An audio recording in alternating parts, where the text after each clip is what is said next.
시청자 여러분 안녕하십니까? 한국 선거방송 뉴스입니다.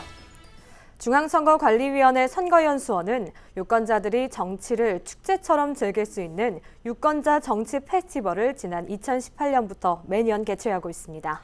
올해는 10월 30일부터 3일간 페스티벌을 온라인으로 즐길 수 있는데요. 선거연수원은 유권자 정치 페스티벌에 참여할 프로그램 58개를 선정했다고 밝혔습니다. 자세한 내용 전해드립니다. 선거연수원이 2020 유권자 정치 페스티벌에 참여할 기관과 단체의 프로그램 58개를 선정했습니다.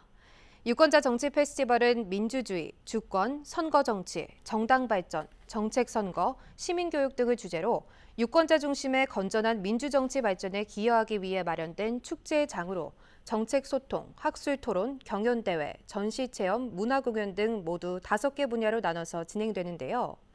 선거연수원은 페스티벌에 참여할 기관과 단체의 프로그램을 지난 4월 16일부터 모집했습니다. 프로그램 접수 결과 정책소통 25개, 학술토론 23개, 경연대회 6개, 전시체험, 문화공연 각각 5개 등 모두 64개 프로그램이 접수됐는데요. 올해는 지난해보다 전시체험, 문화공연 등 행사 성격의 프로그램의 신청 수가 줄어들어 전체 프로그램 수가 22% 감소했지만 학술 토론 등의 프로그램 수는 오히려 증가한 것으로 나타났습니다. 선거연수원은 접수된 총 64개 프로그램 중 58개 프로그램을 최종 선정했다고 밝혔는데요. 대표적인 프로그램으로 대한민국 청소년의회의 솔직한 10대들의 정치 토크, 영화식당의 영화를 통해 바라본 우리 시대의 청년 문제, 동아방송예술대학교의 신박한 정치, 선거를 만드는 사람들, 사단법인 대한간호정의회 새로운 감염병 환경 어떻게 대처할까 등이 있습니다. 한편 2020 유권자 정치 페스티벌은 오는 10월 30일부터 3일 동안 코로나19 바이러스의 확산이 지속됨에 따라 온라인으로 진행될 예정입니다. 중앙선거관리위원회가 유권자의 선거와 민주주의에 대한 지속적인 관심과 친밀감을 형성하기 위해서 전 국민을 대상으로 하는 깨알 영상 공모를 실시합니다. 2020년 하반기 깨알 영상 공모는 9월 28일부터 한 달여간 진행되는데요. 관련 내용 알아봅니다. 중앙선거관리위원회가 9월 28일부터 10월 30일까지 선거로 화합하는 대한민국을 주제로 유권자가 만드는 깨알 영상을 공모합니다. 유권자가 만드는 깨알 영상 공모는 국민들이 영상을 통해 선거와 민주주의에 대한 생각을 자유롭게 표현하고 참여할 수 있는 기회의 장을 마련하고 올바른 선거 문화 확산을 위해 마련했는데요. 선거로 화합하는 대한민국을 주제로 내가 경험한 선거, 18세 새내기 유권자의 선거, 코로나19 속 대한민국 민주주의, 생활 속 민주주의 등을 자유롭게 영상으로 표현하면 됩니다. 다만 특정 정당이나 후보자와 연관이 있거나 정치적 편향성이 있어 공정성과 중립성에 반하는 영상은 배제됩니다. 대한민국 국민이라면 누구나 참여 가능한 깨알 영상 공모는 영상 길이에 제한이 없고 광고, 드라마, 다큐, 인포그래픽, 뮤직비디오, 뉴스 등 자유로운 형식으로 제작할 수 있으며 여러 작품을 출품하는 것도 가능합니다. 공모 영상은 10월 30일까지 깨알 영상 공모 작품 접수 페이지로 제출하면 됩니다. 응모한 영상은 내외부 심사위원회의 공정한 평가를 거쳐 수상작이 결정되며 대상 및 최우수상에는 상금과 중앙선거관리위원회 위원장상을, 우수상과 장려상에는 상금이 수여됩니다. 깨알 영상 수상작은 한국선거방송을 통해 방영되며 중앙선거관리위원회 유튜브 등 공식 SNS에 게시될 예정입니다. 한국선거방송 뉴스 정수연입니다. 정치 자금을 정당이나 정치인에게 후원함으로써 깨끗하고 건강한 정치 문화를 만드는 것이 바로 정치 후원금입니다. 이 정치 후원금을 선거관리위원회의 정치 후원금 센터를 통해 기부할 수 있는데요.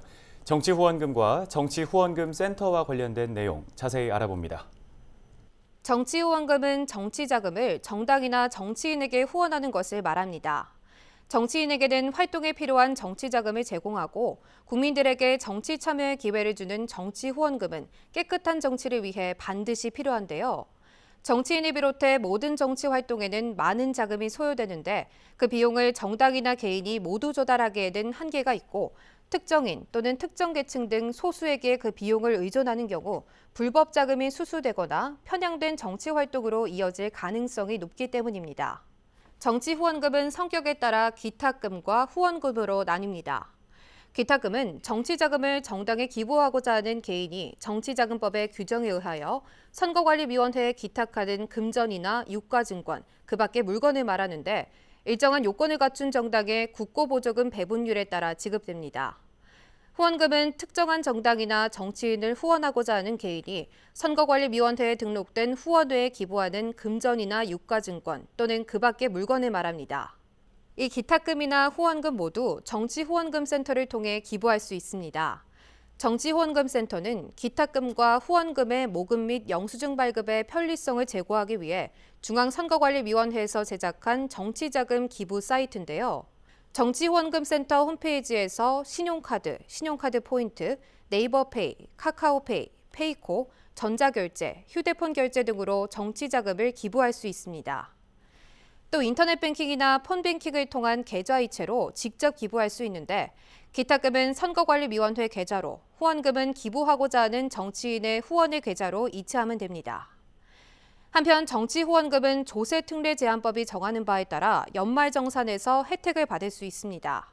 10만 원까지는 전액을, 10만 원을 초과하는 금액은 정해진 기준에 따라 세액공제가 가능합니다.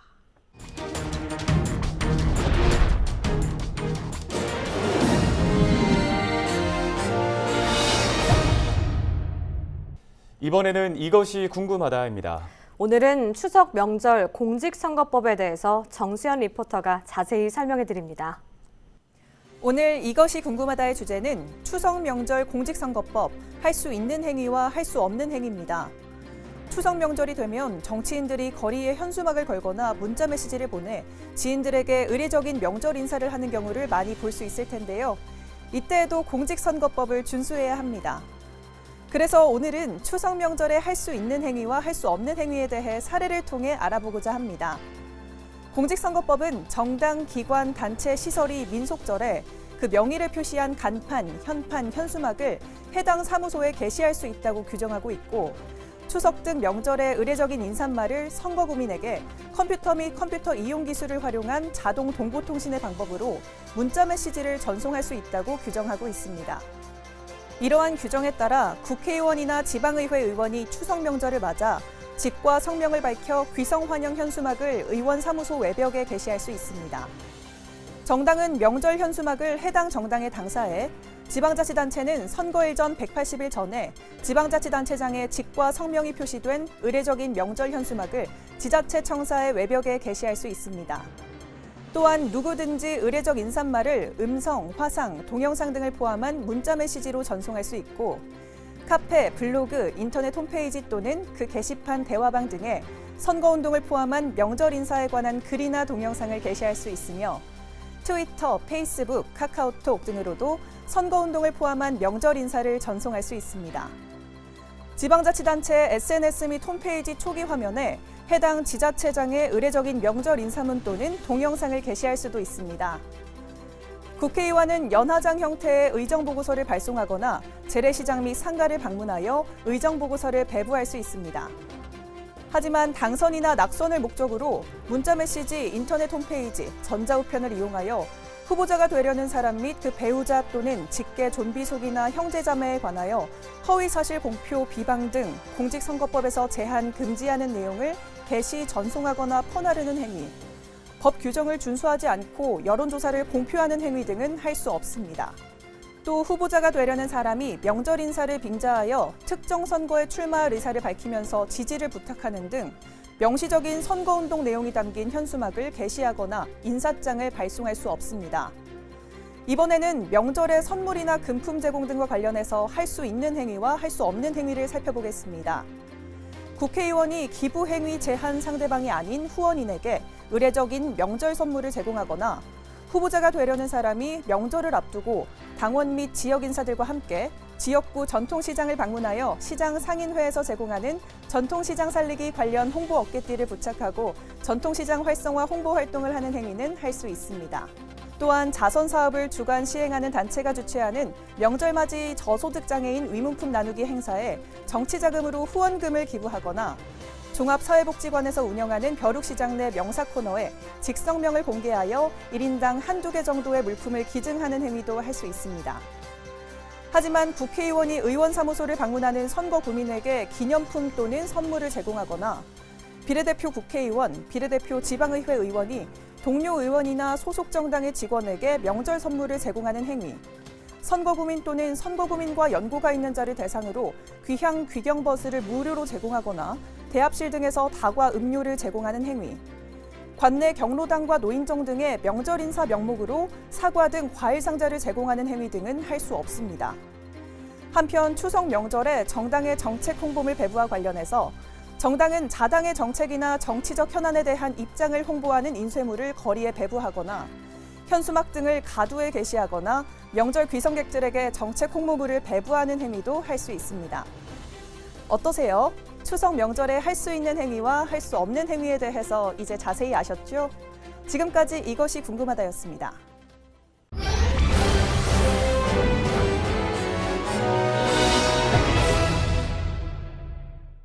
선거와 관련된 다양한 궁금증을 풀어주는 TV 똑똑한 선거 알림이 시간입니다.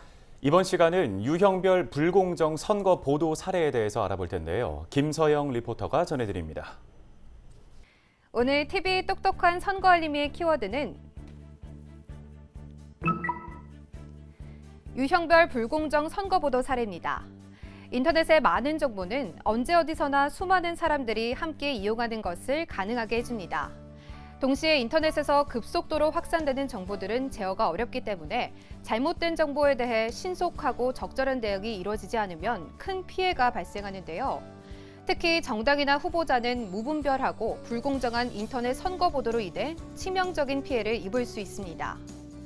이에 인터넷 언론의 선거 보도 공정성을 유지하고 불공정한 선거 보도로 피해를 입은 정당이나 후보자들을 신속하게 구제하기 위해 중앙선거관리위원회 산하에 인터넷 선거보도 심의위원회를 설치 운영하고 있습니다. 인터넷 선거보도 심의위원회는 그동안 발생했던 불공정 선거보도 사례를 분석하여 유형별로 분류해 놓고 있는데요.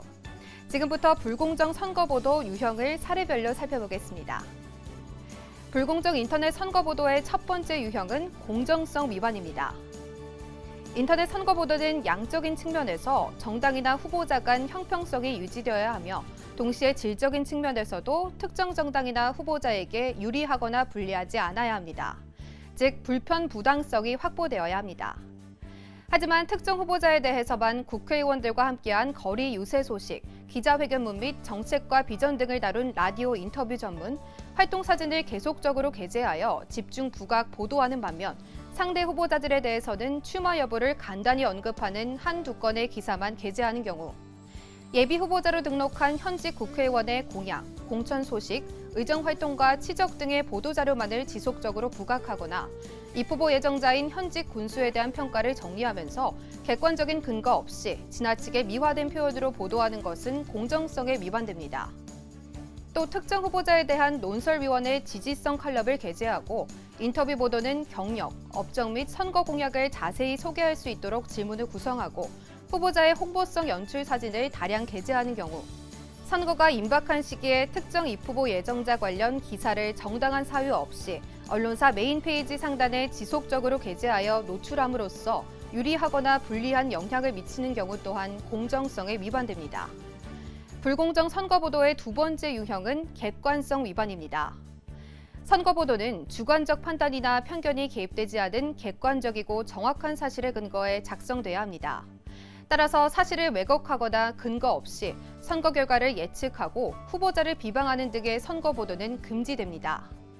예를 들어 객관적인 근거 없이 특정 후보자의 강세 속에서 A 후보자와 접전이라 표현하고 출처를 밝히지 않은 여론조사 결과와 무속인의 말을 빌려 특정 후보자의 당선을 주장하는 등 지속적으로 특정 후보자를 부각하는 내용을 보도하는 경우는 객관성 위반에 해당합니다.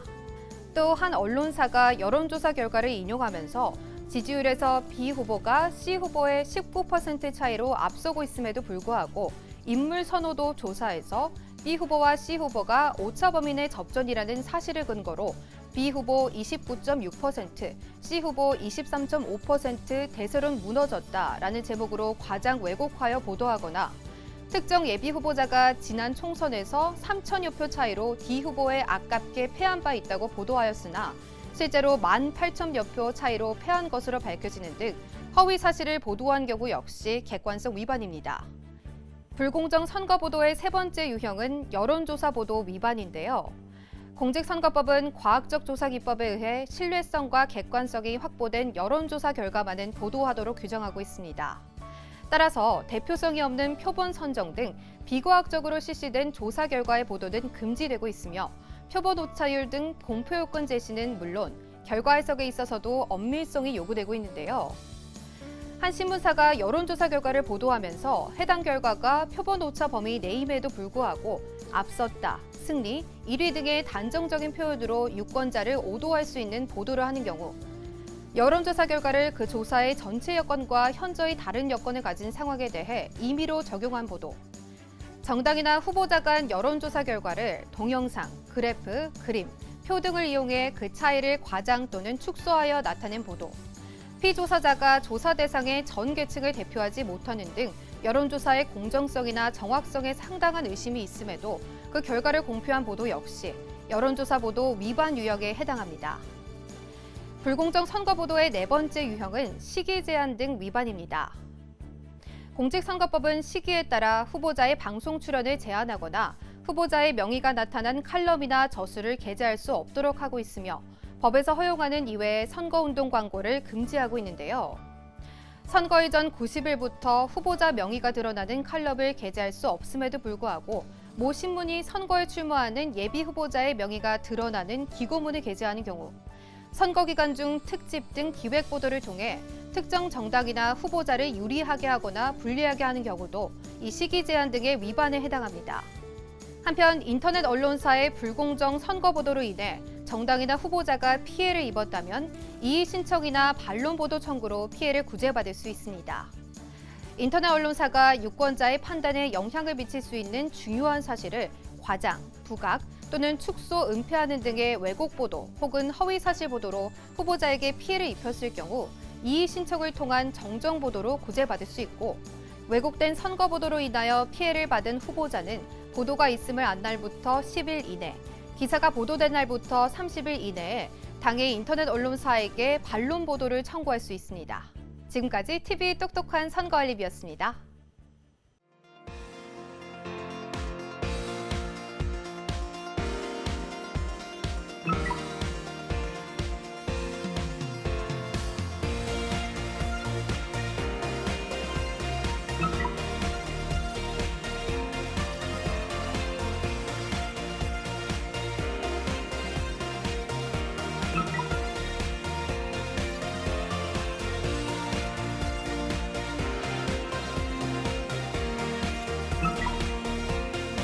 Three, two, one.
앞서 전해드린 것처럼 9월 28일부터 한 달 동안 유권자가 만드는 깨알 영상을 공모합니다.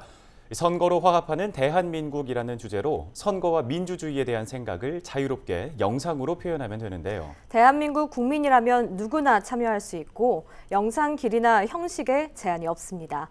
유권자에게 선거와 민주주의에 대한 지속적인 관심과 친밀감을 형성할 수 있는 계기가 될 수 있도록 많은 분들의 관심과 참여 부탁드립니다. 오늘 한국선거방송 뉴스는 여기까지입니다. 시청해주신 여러분 고맙습니다.